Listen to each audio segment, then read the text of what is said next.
মা বাবার জন্য কিছু করার চেষ্টা করো। দেখো আজকে আমার মা বাবা নেই, আমরা অনেক চেষ্টা করেছি, আমরা খুবই গরিব ঘরের ছেলে বলে, ঠিক আছে। আমরা যেখানে থাকতাম আমাদের একটা ধর্মার ঘর ছিল। তো আমার মারই কষ্টের ফল আজকে দু চার পয়সা পেয়েছি, আজ ঘরটা নিতে পেরেছি কষ্ট করে, ঠিক আছে। তো আজকে আমরা তাকে এই সময়টা হয়তো আমার মাকে আমি সুখ দিতে পারতাম, দিতে পারিনি, কারণ আমার মা আমাদের জন্য সারা জীবন খেটেছে, সারা জীবন খেটেছে। তো কষ্টের কথা কি বলবো, সেই মানুষটা যখন ছিল আমার কোনো কিছুর কথা ভাবতে হতো না, কোনো অসুবিধা সুবিধা, শরীর খারাপ কারোর জন্য, আমার পুরো পরিবার, আমার তখন বিয়ে হয়ে গেছিলো, আমার ছেলে ছিল, তো আমার কখনো ভাবতে হয়নি কোনো কিছু নিয়ে। টেনশন বলে জিনিসটা মাথায় থাকতো না, কিন্তু এখন থাকে, কারণ এখন আমার কেউ নেই। আমার আহ, আমার পরিবারটা আমরা চারজন, আমার ছেলে মেয়ে আর আমি আর আমার বউ, চারজন। শ্বশুরের লোক আছে ঠিক কথা, তবুও ঠিক আছে। তো আমাদের কাছে আমাদের মা বাবাই সব থেকে বড়ো ভগবান। তারপরে ঘরে যে ভগবান আছে সেই ভগবানকেই ডাকো, দূরে কোথাও না গিয়ে।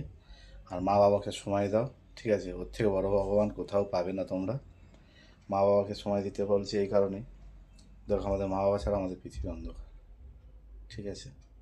তো মা বাবাকে সময় দাও সবাই, যে যেখানে থাকো না কেন। তোমরা দুদিনের জন্য হলেও, এক মাসের জন্য, যখন আমাদের মা বাবা অসুস্থ হয় তারা কিন্তু টাকা পয়সা খাবার দাবার খোঁজে না, আমাদেরকে খোঁজে।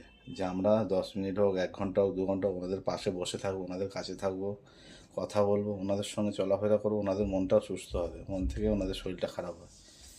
এবার আমাদেরকে অত কষ্ট করে বড় করার পরে আমরা কি করি, দূরে কোথাও কাজে চলে যাই, নাই ঘর ছেড়ে অন্য জায়গায় চলে যাই। মা বাবার কথাটা বুঝি না আমরা তখন, বুঝতে চাই না, নিতে পারি না তখন, ঠিক আছে।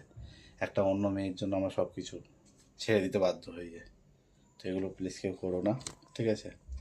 মা বাবার দিকে ধ্যান দাও। আর যে সময়টা বাইরে দেবে, বাইরের লোককে দেবে, সেই সময়টা মা বাবাকে দাও। আর পুজো বাইরে কেউ দিতে দেবে কেন, ঘরে যে ভগবান আছে তাদের সেবা করো, ঠিক আছে।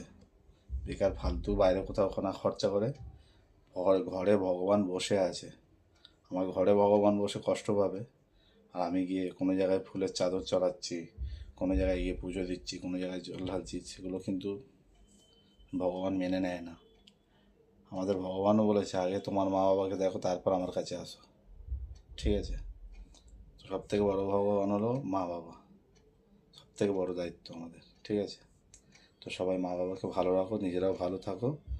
আর কারোর কথা শুনে কোনো রকম বাজে কাজ করো না, মা বাবা তার যাতে কষ্ট না পায় সেই কাজ করো, ঠিক আছে। তো আজকে ভিডিও এই পর্যন্ত, দেখা হবে পরের ভিডিওতে। ভালো থাকবেন, সুস্থ থাকবেন, টাটা।